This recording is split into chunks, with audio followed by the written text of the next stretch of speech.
Ne jamais oublier qu'avant qu'ils soient des athlètes, ce sont des hommes.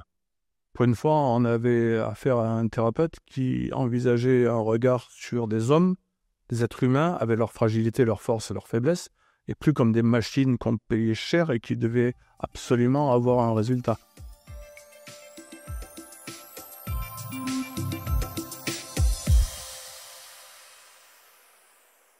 Bonjour, Bonjour Jean-Charles.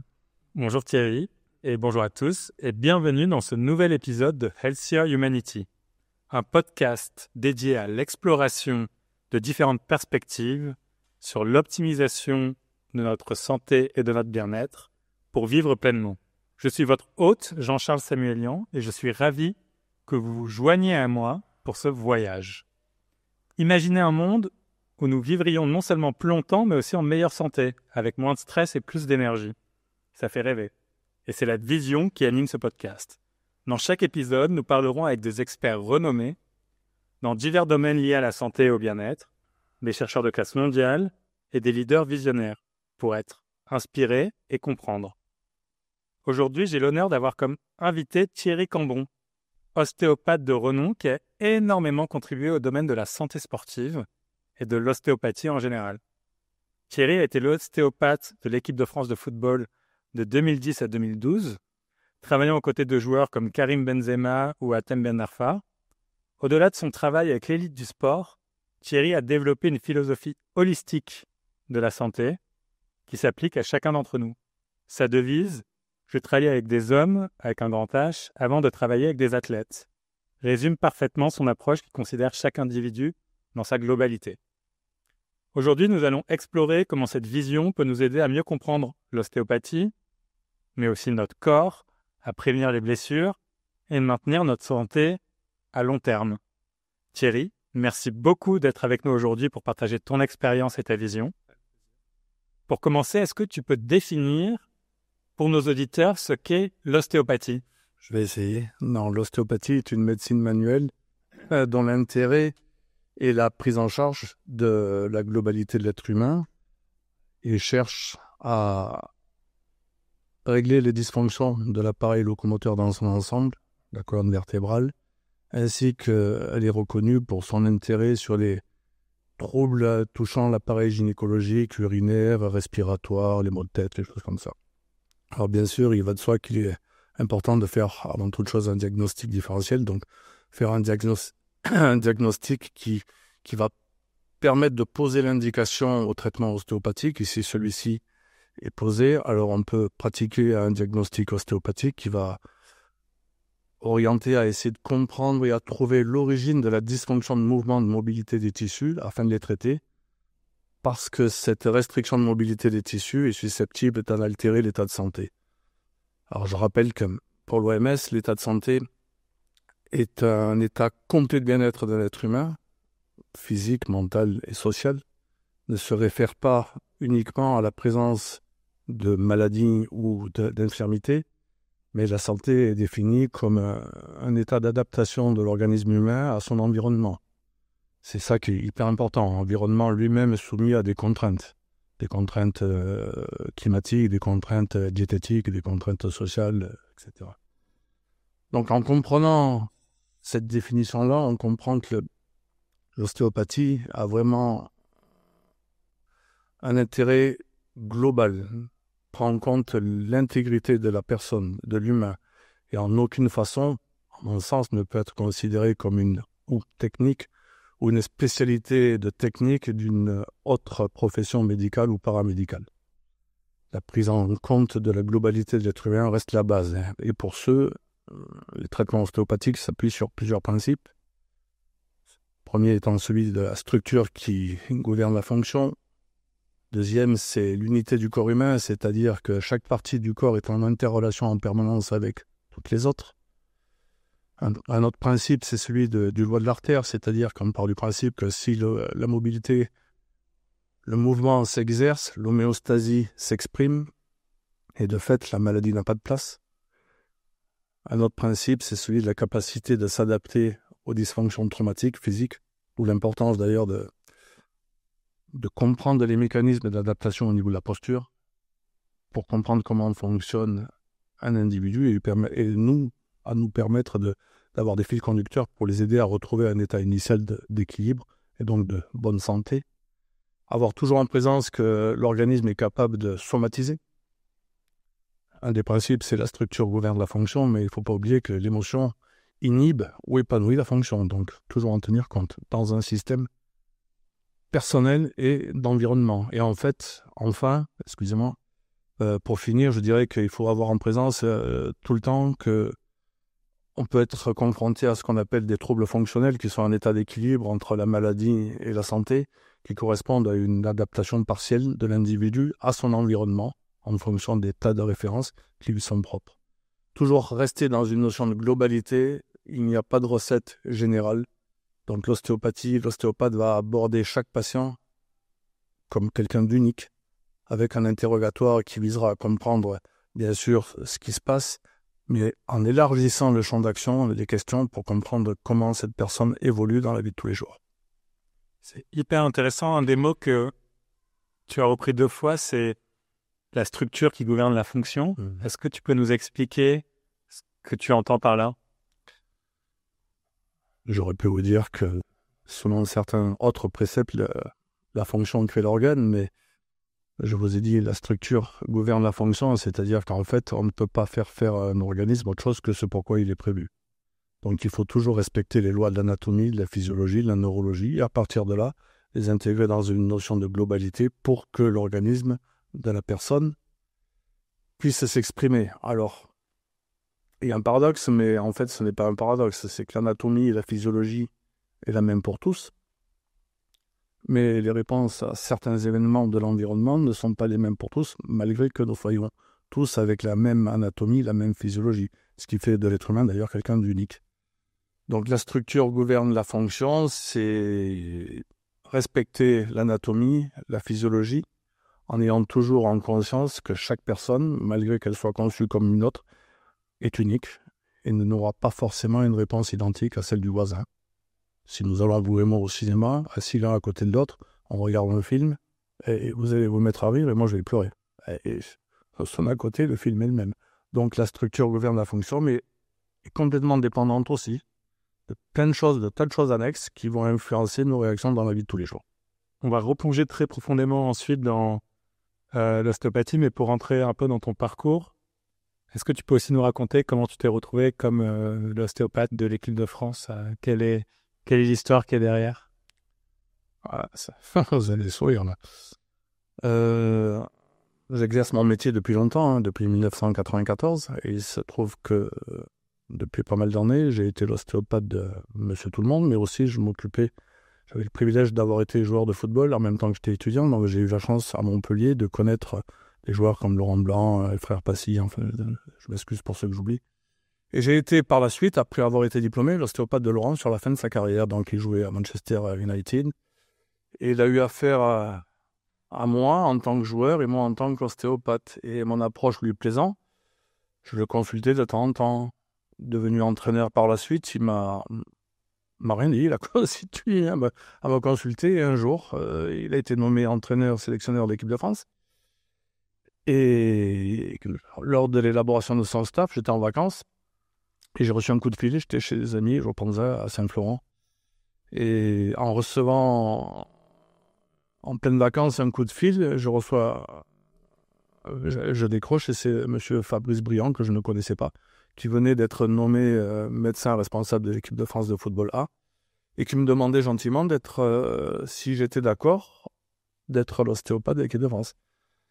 La semaine précédente, j'avais fêté les 20 ans de mariage de Franck Passy avec Laurent. Il m'avait rien dit, donc je me suis dit quelle est cette blague horrible qu'on essaie de me faire. Donc j'ai raccroché quasiment au nez en disant je me rappellerai plus tard.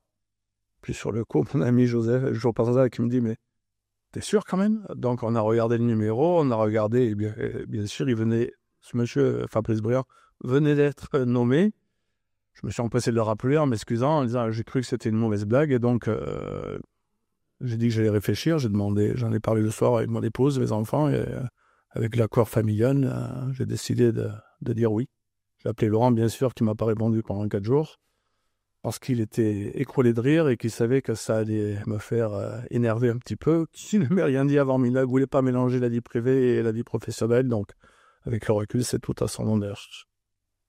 Belle histoire. Après, il faut prendre les coups de fil des numéros inconnus. Absolument. Et quels sont tes moments les plus mémorables de cette période avec l'équipe de France?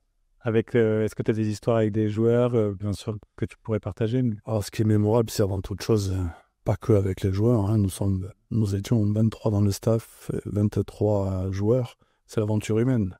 Tout le monde est là pour une seule raison, c'est la réussite, la performance, donc, mais pour notre pays. Donc, travailler pour la France et représenter son pays avec les meilleurs joueurs de football, quand le football est une passion, on est gagnant 2 fois, on a gagné au loto, mais j'avais rien fait en particulier pour vouloir faire ça, mais c'était comme un rêve éveillé, donc forcément des souvenirs j'en ai. Et c'est le jour où je rentre dans Clairefontaine, je me pinçais, je me disais mais tiens, c'est là qu'ils ont sauvé le truc, 98, et j'avais toutes ces images en tête, j'avais les tenues, elles étaient dans ma valise, dans mon sac.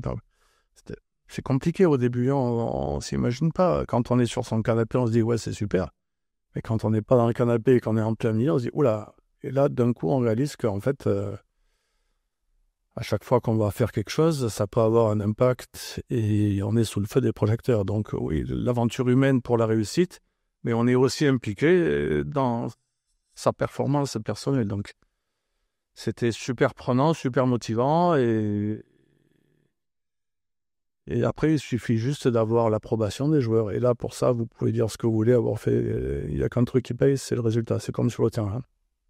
La première personne que j'ai consultée, c'était le directeur administratif de l'équipe de France. Ça s'était bien passé. Là, ensuite, j'ai eu affaire à, le premier jour, 4 joueurs. Le premier était Karim, le deuxième était Athènes Ben Arfa. Après, il y avait Hugo Lloris. Et je crois que le quatrième, c'était Anthony Réveillère. On consulte, et puis, parce qu'en fait, le principe dans notre stack médical, c'était on avait mis un tableau avec des cases, et je laissais libre cours à chacun de mettre son nom dans une case à tel horaire s'il avait envie d'être consulté ou pas. J'ai imposé à personne quoi que ce soit. Et le premier jour, il y en avait 4, et le deuxième jour, il n'y avait plus de place. Donc, j'ai présumé que les 4 premiers avaient marqué des choses positives sur moi, ou avaient dit, et ça a été ainsi jusqu'à la fin. Et du coup, comment as-tu aidé les joueurs à faire face à cette exigence sportive, mais aussi mentale, comme tu disais, les projecteurs, est-ce que tu as modifié ta pratique? Comment tu as compris? Jamais. Et je n'ai jamais oublié qu'avant qu'ils soient des athlètes, ce sont des hommes. Et l'humain est la priorité absolue dans mon métier. Si vous n'avez pas cette dimension de compréhension de l'individu dans son ensemble, donc dans son environnement, comme je l'ai précisé dans mon introduction sur la définition de mon métier de la santé, ça ne marche pas. Donc que vous soyez joueur de foot ou pas, la seule chose qui va changer, c'est que peut-être vous aurez à faire des techniques un peu spéciales pour les athlètes de très haut niveau. Mais avant d'être des athlètes, ce sont des hommes. Et l'homme, s'il est blessé, l'athlète, il ne sera pas à 100%. Ça, c'est un peu dur à intégrer, mais je vous assure que c'est comme ça que ça se passe, quoi. On peut faire ce qu'on veut, il faut les mettre. Il faut que tous les athlètes, quels qu'ils soient, joueurs de foot ou autres, soient dans les conditions optimales pour être à 100% de leur capacité. Donc, non, je n'ai rien changé. Mon approche a été exactement la même, comme si je vous soignais ou comme si je soignais la boulangère de mon petit village de Castries, qui est magnifique. Et c'est d'ailleurs, je pense, ce qui a plu tout de suite.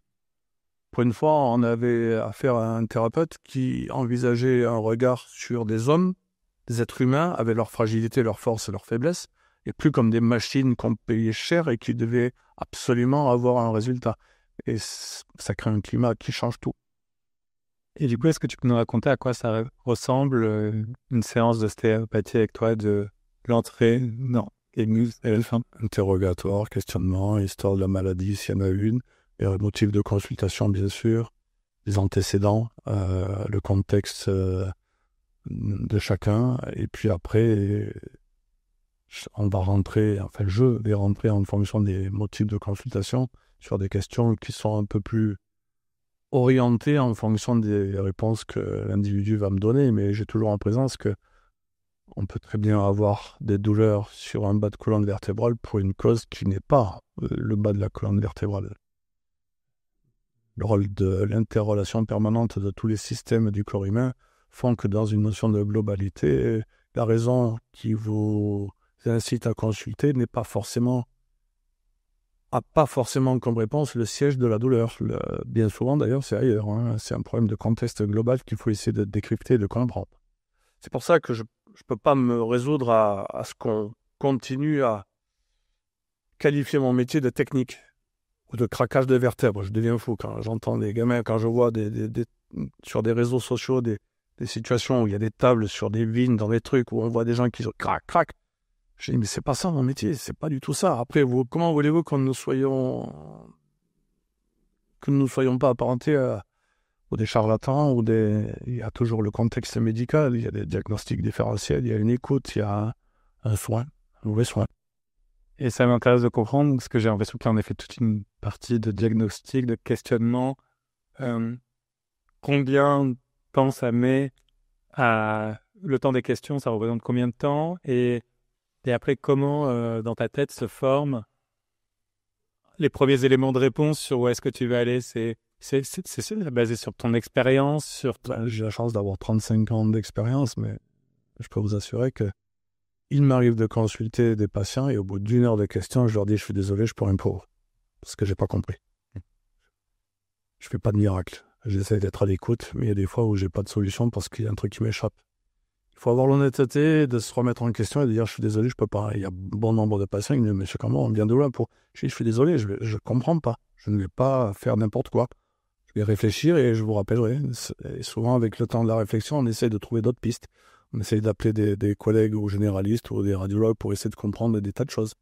En fait, l'ostéopathie n'est pas à part. L'ostéopathie s'intègre dans une équipe, dans un travail d'équipe médicale. C'est le cas d'ailleurs dans un staff. Dans un staff, il y a un diététicien, un médecin du sport, il y a des kinés. Et c'est normalement comme ça que ça se passe. Chacun donne son avis et on essaie d'avoir le meilleur pour chacun. Et du coup, justement, dans ce staff de l'équipe de France, comment tout ce staff médical interagissait ensemble sur le cas de chacun des joueurs? Est-ce que vous partagiez? Est-ce que vous réfléchissez ensemble? Comment on gère ce qui se dit à la fois dans le domaine, dans la relation directe avec le joueur, mais à la fois la volonté de la performance et du partage? Alors effectivement, pour ma part, je suis dans le secret médical, donc j'ai eu certaines confessions dont je suis le seul à en avoir connaissance. Si vous me livrez un de vos secrets, je ne vais pas aller voir, et en sachant qu'on me fait confiance, c'est compliqué à livrer. Je ne peux pas le dire ni à mon médecin, au médecin qui travaille avec moi, médecin sportif, ni au sélectionneur. Non, je suis dans le secret médical. Je garde pour moi. En revanche, j'essaie d'intégrer cette information pour orienter, pour donner des indications sans livrer et sans trahir le secret. C'est hyper important, la relation d'homme et de confiance. Donc, normalement, avec tout le staff, chacun donne son avis et on essaye de trouver la solution qui, d'un point de vue purement technique, rééducation, les kinés, un diagnostic ou une hygiène alimentaire. Et puis, effectivement, l'ostéopathie donne une approche un peu différente, mais c'est pas à côté, c'est en complément. Toujours avoir la notion de la globalité. Un genou inflammé ou une cheville qui ne réagit pas bien et qui a du mal à reprendre, toujours avoir conscience qu'il y a peut-être autre chose. On peut être sur un problème foie énergétique, là je parle médecine chinoise, on peut être sur un tas de choses. Que forcément, peut-être le kiné ne va pas, parce qu'il va faire un super boulot, mais de manière segmentaire. J'apporte peut-être une vision, l'ostéopathie, apporte une vision plus globale. Et c'est un plus, ça s'intègre. Et quelle est ta plus grande réussite en tant qu'ostéopathe de l'équipe de France?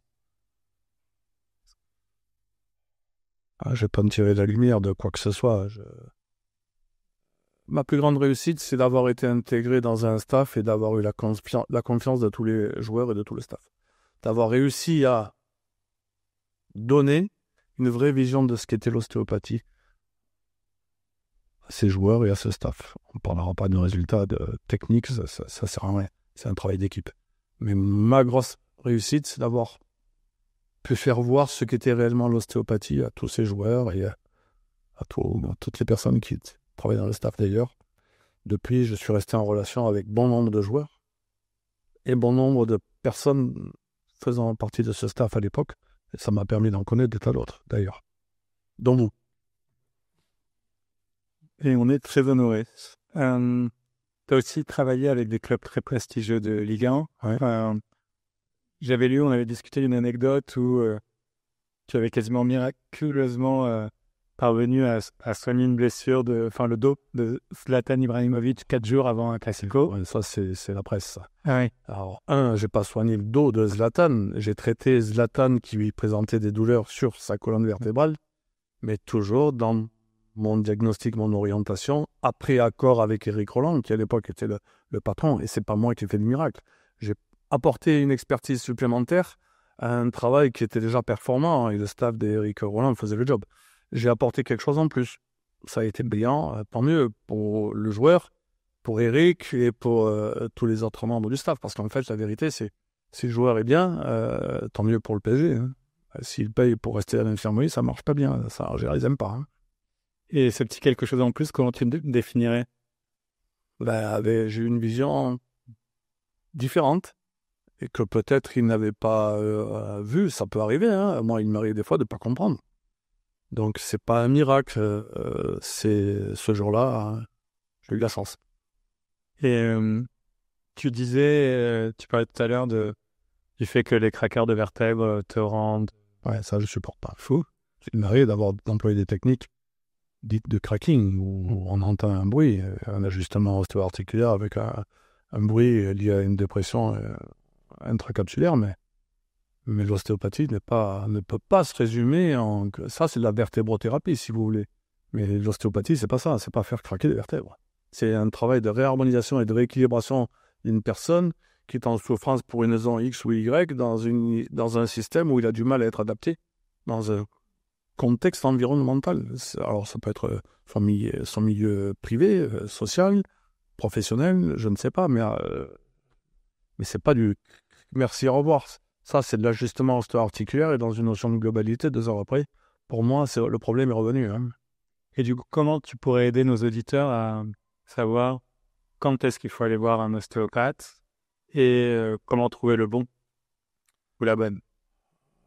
Quand aller consulter, quand l'indication est posée, hein, quand on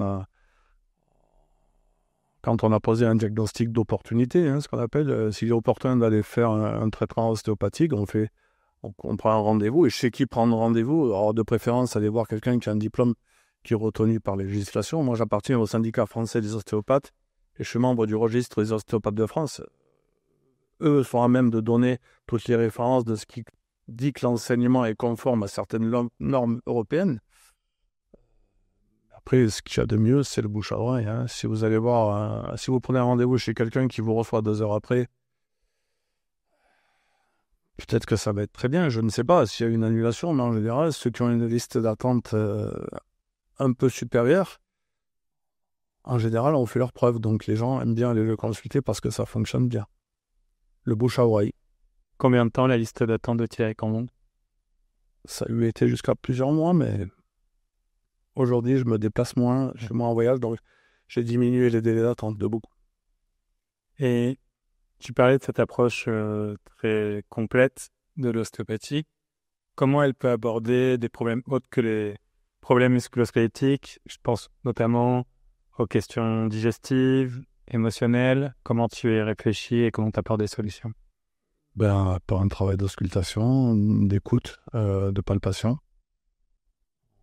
On essaye de déceler après l'interrogatoire, après le questionnement, après être sûr qu'il n'y a pas un problème sous-jacent plus important, de trouver des dysfonctions et d'essayer de comprendre quelles sont les parties de l'anatomie viscérale ou digestive qui sont lésées, comprendre si le système nerveux autonome, celui qu'on ne contrôle pas, peut être perturbé par une restriction de mobilité qui induit un problème vasculaire qui fait qu'il y a des tensions, des engorgements, je ne sais pas, des tas de choses. Je n'ai pas de recette, c'est au cas par cas. Hein. L'indication peut être posée de procéder à un travail de récupération de cette fonction qui est perturbée pour restaurer un état de santé. C'est en général comme ça que ça se passe.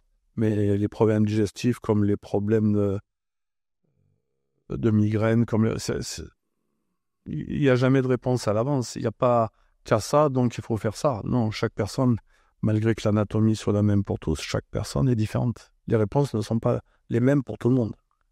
Et tu as beaucoup parlé du fait qu'il y avait un diagnostic différentiel qui était fait, qu'on pouvait arriver avec des problématiques. Est-ce qu'il y a aussi une ostéopathie purement préventive qui existe et Heureusement. comment elle fonctionne? Et est-ce que tu avais, par exemple, dans le cadre des athlètes, mais aussi hors des athlètes, je serais ravi d'avoir les deux réponses, mais si je prends d'abord les athlètes, est-ce qu'il y a des séances que tu faisais juste pour, même avec des athlètes qui allaient plutôt bien, qui étaient en performance, mais pour les aider à peut-être réduire les risques de blessures, à être encore plus performants? Bien sûr. C'est même, à mon sens, encore plus important que d'aider un athlète, quel qu'il soit, à se réparer. C'est un peu compliqué de me faire de la publicité sur le dos de joueur, mais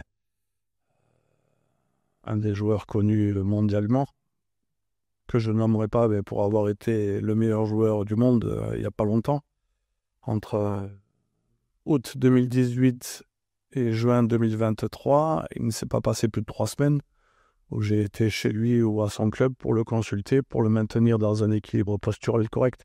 En 5 ans, 0 blessure. Des coupes aux grandes oreilles jusqu'à la consécration de personnel ultime. Et ça, c'est parce que oui, c'est cet équilibre, hein. C'est beaucoup cette notion d'équilibre que tu parles, d'équilibre postural. Tu peux le définir un peu ce que ça veut dire et comment les gens doivent le comprendre? Et est-ce qu'on a un moyen de ressentir quand on est en équilibre ou pas? Ça m'intéresse aussi à titre individuel. Est-ce que toi, tu sais dire quand tu l'es? Alors, oui, bien sûr, absolument. Déjà, quand on est dans des tensions, des troubles fonctionnels qui ont du mal à récupérer de par eux-mêmes, c'est là que, bien souvent, le corps a la capacité de se restaurer, de s'auto-adapter, sauf qu'à un moment donné, l'accumulation de dysfonctions, de lésions traumatiques font que ça ne marche plus. Donc là, hein, après indication du traitement ostéo, le bilan postural, par exemple, va être hyper important, qui va donner un fil conducteur d'une démarche à suivre pour ramener le patient, le joueur, dans un état de bien-être et de santé correct. Et oui, il y a en possession, quand on les connaît, des tas de tests qui permettent de dire il y a une dysfonction là, et il faut suivre ce cheminement pour, à la sortie, restaurer et redonner un bien-être global euh, à l'athlète. Effectivement, oui, bien sûr, c'est la base, c'est hyper important. Et comment ces principes de l'ostéopathie, qui sont encore une fois très globaux, et ces notions d'équilibre, tu les appliquerais dans la vie quotidienne? Comment, pour améliorer son bien-être ou prévenir les problèmes de santé, quels sont un peu les conseils que tu donnes à appliquer dans la vie quotidienne? Perdez pas de vue que dans ma conception, nous sommes tous différents malgré que l'anatomie est la même pour chacun.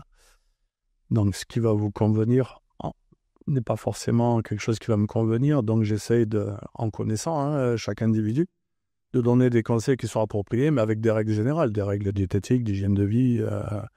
Si vous fumez 3 paquets par jour, forcément, ça peut être plus compliqué que si vous faites 1 heure de footing tous les jours. Des règles d'hygiène alimentaire ou de vie de tous les jours, de sommeil, qui sont, je vais dire, plus que logiques, de base. Après, pour chacun, quand on rentre dans une individualisation du traitement, j'ai pas de recette, c'est chacun. Donc, il y a un côté confidence, mais il y a aussi un côté confiance. C'est-à-dire qu'on ne peut pas traiter un patient si on n'est pas en même temps dans la confiance de ce patient. Donc, il faut l'avoir gagné, cette confiance. Il faut avoir fait des preuves, il faut avoir des résultats. C'est un échange. Je vous donne si vous m'aidez. Moi, je dis souvent, moi, des fois, je vous aide à adapter les conséquences, à comprendre, à vous aider à comprendre, mais la cause, je ne peux pas la régler. Je ne fais pas de miracle. Et donc, quelqu'un qui dirait qu'il fait des miracles, c'est là où il faut se méfier. Dangereux. Et est-ce qu'il y a eu un moment dans ton parcours où par ton approche et ta compréhension, résolu un problème de santé que d'autres méthodes n'avaient pas pu traiter et ça t'a rendu particulièrement fier et ça a aidé particulièrement la personne? Alors oui, plusieurs fois. Alors je vais essayer d'être à la fois simple et sans qu'on extrapole mes propos pour dire je fais de la magie ou de la sorcellerie. Mais oui, j'ai des exemples, et notamment il y a pas très longtemps, à plusieurs reprises d'ailleurs, pour 2 patientes différentes qui venaient me consulter pour des problèmes de fertilité. Et en fait, c'est l'interrogatoire poussé qui m'a permis de comprendre que, alors que ces 2 patientes avaient déjà été enceintes, donc le diagnostic de fertilité pouvait poser un problème, parce qu'elles avaient été enceintes, donc elles avaient pu être fertiles, mais le mécanisme ne s'était pas reproduit. Il s'était passé peut-être quelque chose qui avait interrompu. Et dans le mécanisme du fonctionnement du cerveau automatique, à force de poser des questions, je suis rentré dans la vie personnelle profonde.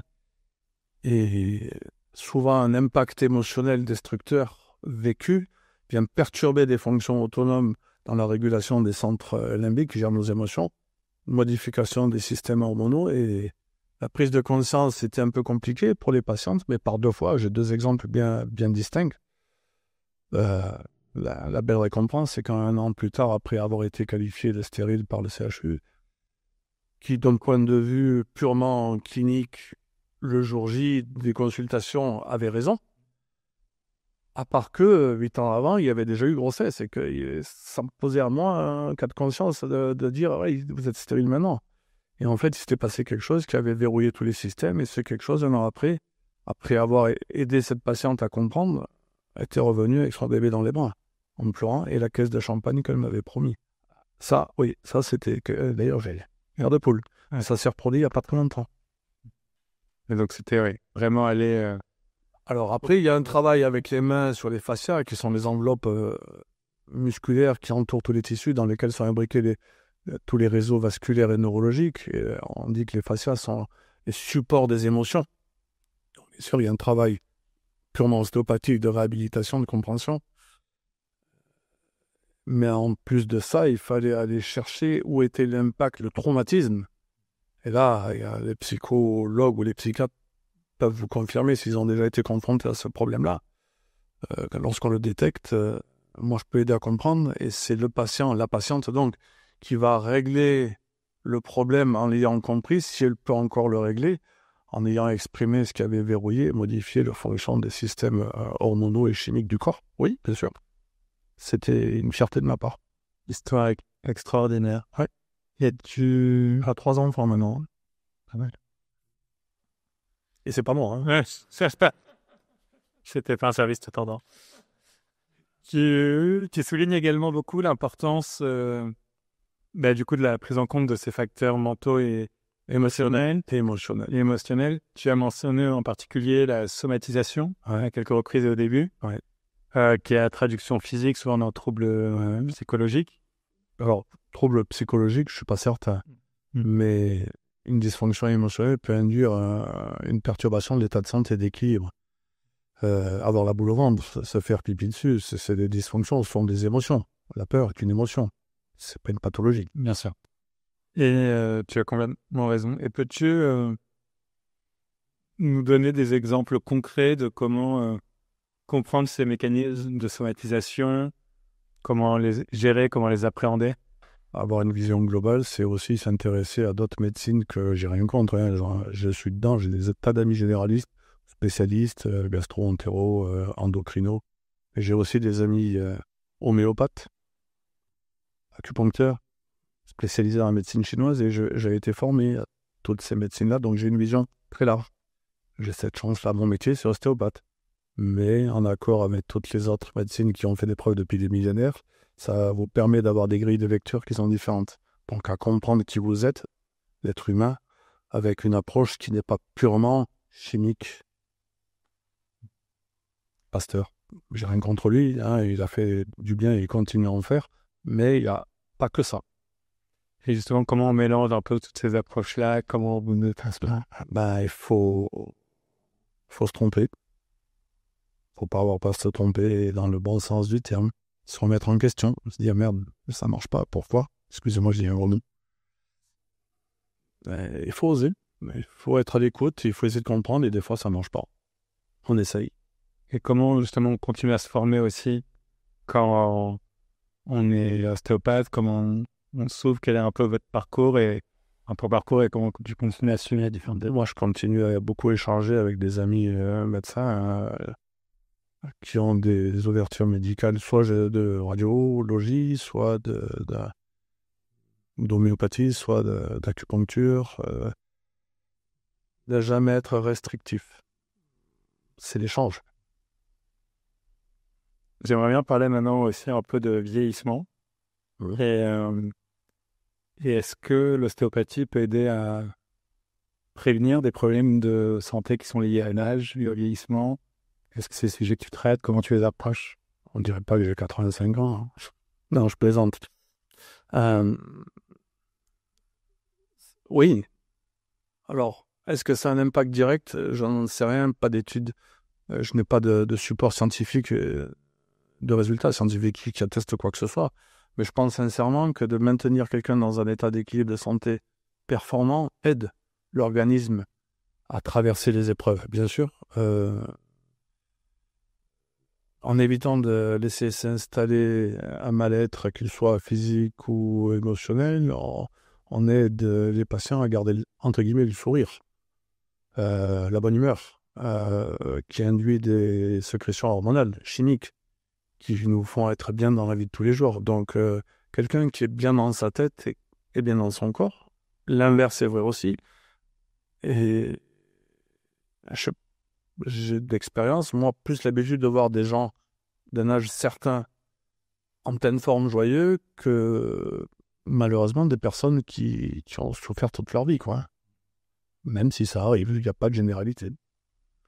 J'espère que ça peut aider les gens à mieux vieillir. Oui, j'ai aucun support scientifique, mais je fais en sorte de les maintenir et j'ai des tas de patients qui sont très vieux, avec des tas de problèmes d'ostéoporose, de décalcification objectivés par des examens d'ostéodensitométrie osseuse qui sont pas catastrophiques, mais qui sont lourds, mais ça les empêche pas d'être bien. Donc, on essaye de les aider à notre niveau. T'as pas mal là, d'études scientifiques et je pense à un débat qui existe beaucoup de la validation scientifique de l'ostéopathie et des programmes cliniques. Quelles sont selon toi les principales études qui soutiennent l'efficacité de l'ostéopathie? Qu'est-ce qu'il faudrait lire si on veut s'intéresser et creuser? Parce que c'est souvent un débat qui peut arriver dans notre société, donc je serais très intéressé de savoir où creuser.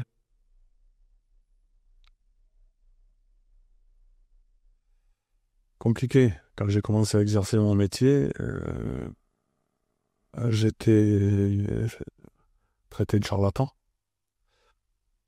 Et j'étais sous le feu d'un éventuel procès pour exercice illégal de la médecine.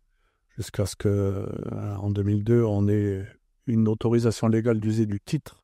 La profession n'est pas reconnue pour les ostéopathes exclusifs. J'ai d'autres diplômes, mais j'exerce que mon métier d'ostéopathe exclusif.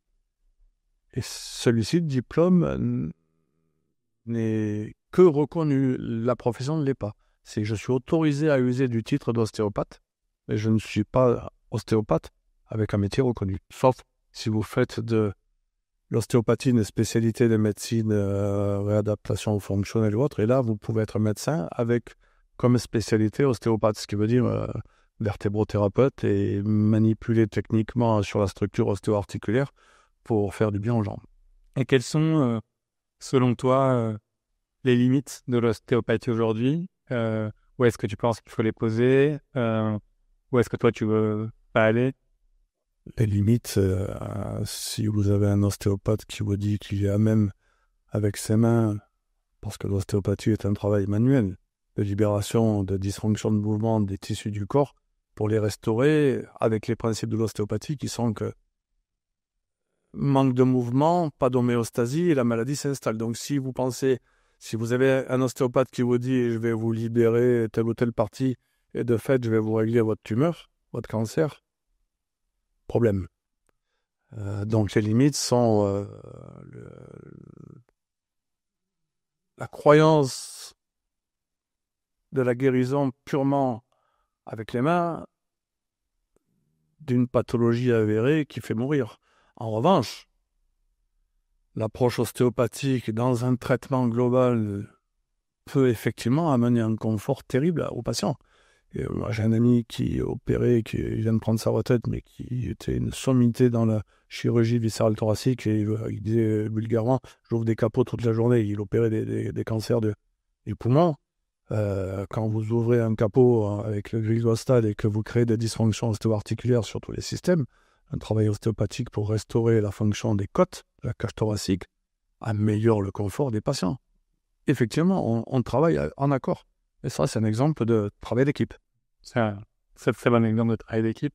Et ça, ces relations justement avec des équipes médicales, hors du staff des athlètes, mais elles se nouent comment? C'est pareil du bouche à oreille? Résultat. Il n'y a que le résultat qui compte.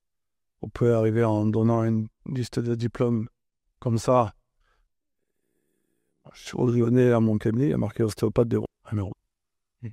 Je ne dis pas que je suis spécialisé. C'est l'antithèse. L'ostéopathie, c'est la notion de globalité. Vous ne pouvez pas être un ostéopathe spécialiste de ça, des enfants, des trucs. Non, ça, c'est du commerce. Voilà. Je suis désolé, je suis un peu direct. C'est très intéressant, mais j'étais intéressé justement du rôle de l'ostéopathie dans les maladies chroniques et dans le suivi de celles-ci, et à quel point c'était des sujets... En améliorant le confort des patients, le bien-être. Essayer de tendre à ce qu'ils souffrent moins, en complément bien sûr de tous les autres traitements. Être dans la proximité, la confidence des fois. Vous savez, quand vous êtes atteint d'une pathologie chronique qui vous fait souffrir, et chaque fois que vous avez le patient qui vient vous voir en consultation, quand il repart de chez vous, il a moins mal ou plus mal, et que pendant quelques temps, il va être mieux, je n'ai pas la prétention de guérir, on ne fait pas de miracle. Mais on partage et on essaye de les aider. Des fois, ça marche, des fois, ça marche pas. Mais ça rentre dans... L'ostéopathie n'est pas une spécialité de telle ou telle pratique médicale ou paramédicale, mais je pense qu'elle vient se poser, elle a sa place à côté pour aller dans la même direction. C'est un complément. Je pense que c'est un vrai complément. Tu parlais tout à l'heure de l'importance du corps en mouvement, parce que le manque de mouvement, ça aide à générateur de colère. Est-ce que tu as... Et je sais aussi, et tu le disais, c'est très clair que chaque individu est unique, mais est-ce que tu as quelques exercices que tu peux conseiller à nos éditeurs pour vérifier un peu les mouvements de son corps, pour se mettre en mouvement tous les jours? Est-ce que... Travail d'assouplissement, de souplesse globaux, ça c'est plus de l'ordre d'un kinésithérapeute de faire ça. On peut faire des bilans, mais dans sa vie intime personnelle de tous les jours, si on n'est plus capable d'aller toucher ses pieds en se penchant en avant, alors qu'on a pu le faire avant. Il y a un truc qui s'est passé. Si on est raide depuis qu'on est tout jeune, forcément, on ne va pas changer, ça ne va pas aller en s'améliorant. Le résultat est dépendant d'une cause. C'est la base de réflexion de mon métier, la cause. Si vous êtes comme ça depuis toujours, il y a un vieux dicton qui dit « Quand un moteur tourne rond, on ne va pas mettre les mains dans le cambouis ». Et là, c'est pareil. Si vous êtes dans tous les sens, mais jamais de douleur, on va poser des tas de questions avant de vouloir vous restaurer quoi que ce soit. Si tout fonctionne, pourquoi vous embêter? Vous suivez ma démarche? C'est très clair. Et je me demandais aussi, quel est le futur de l'ostéopathie? Est-ce que c'est une matière qui continue à se développer? Est-ce qu'il y a des nouvelles méthodes? Comment tu vois ton métier évoluer? Les méthodes sont des techniques. Ouais. La notion de l'ostéopathie reste la même. C'est Andrew Taylor Still au 19e qui l'a mis en place. Globalité, fonction, mouvement, rôle de l'artère. Ce sont des principes qui restent, ceux qui l'ont construit. En revanche, on peut avoir rajouté des pierres, peut-être. Il y a de plus en plus d'ostéopathes. La législation, à mon sens, n'est pas faite correctement. C'est pour ça que d'ailleurs, bon nombre de patients sont un peu perdus pour trouver le professionnel qui peut être référencé. Et il y a des écoles qui forment. Heureusement, ça se développe. Pas complètement en adéquation à certains principes. Sinon, ou alors, on ne verrait pas des tas de dérives, parce que pour moi, il y a beaucoup de dérives. Mais après, les mœurs évoluent, les choses bougent, il y a les réseaux sociaux qui permettent des choses et qui, s'il n'y a pas de contrôle d'autorité au-dessus, laissent libre cours à des tas de choses et qui, à la sortie, se retournent contre l'intérêt de l'ostéopathie. J'ai pas de recette, je suis pas celui qui tape sur les doigts. Je reste intègre avec ce que j'ai appris, avec ma conception de mon métier. Je suis optimiste s'il y a des personnes qui restent dans ce regard, dans cette approche. Pour le reste, j'ai pas de commentaires. Et dans quelle mesure penses-tu que la technologie comme la télémédecine, le suivi à distance pourrait influencer ou modifier la pratique de l'ostéopathie? Sincèrement, Ouais. si vous venez pas voir mon cabinet devant moi et qu'à la sortie je peux pas mettre les mains sur vous, c'est pas derrière un écran ordinateur que je vais poser un diagnostic. Je suis à l'opposé de ça. N'en déplaise à nos instances qui, pour d'autres disciplines, peut-être ont un intérêt, mais pas dans mon métier. Je suis à 180 degrés de ça. Remplir un questionnaire pour que l'ordinateur vous dise quel est votre problème, ça, c'est à l'envers de l'ostéopathie. C'est l'humain, l'écoute, la compréhension. On essaye. La télémédecine en ostéopathie, non. Pour la chirurgie, extraordinaire. Extraordinaire. À distance, un grand patron qui forme un futur très bon et qui l'aide avec les robots et tout ça, mais j'ai assisté à des trucs qui sont magnifiques. Mais dans mon métier d'ostéopathe, non. Et comment t'es venue cette vocation d'être ostéopathe? Intéressant. J'étais à la fac et j'étais au centre de formation de Montpellier-La-Payette. Donc j'étais joueur de foot en formation en même temps que j'étais étudiant. À l'époque, j'avais des joueurs comme Laurent Blanc, Gérald Passy, Jean-Louis Gasset qui étaient avec moi et qui jouaient. Jean-Louis était pro et Laurent non était au centre avec moi. Et chaque fois que je faisais l'objet de blessures ou de problèmes, c'était le protocole identique. Consultation, anti-inflammatoire, les picouzes quand c'est ostéo-articulaire, la glace. Et là, j'ai dit non, c'est pas possible.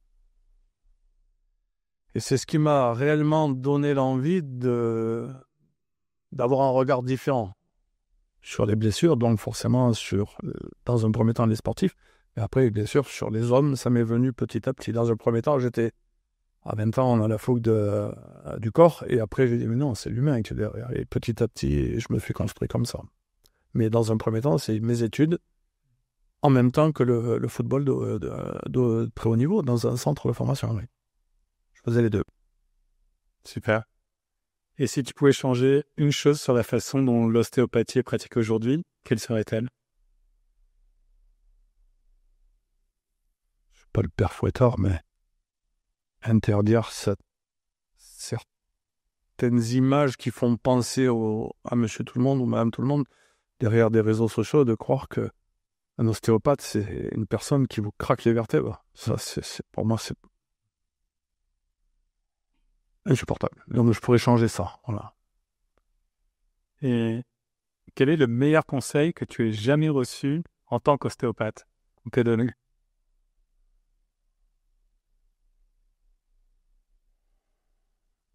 C'est Laurent Blanc.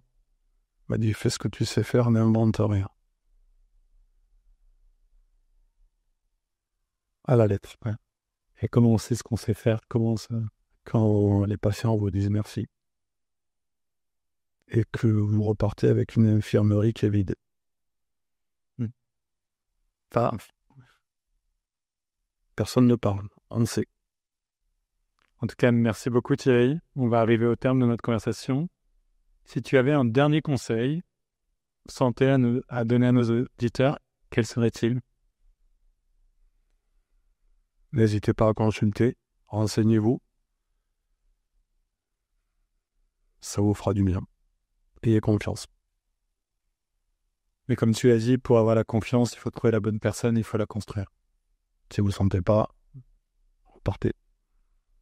Merci beaucoup Thierry, c'était très inspirant, très instructif, ça fait un plaisir.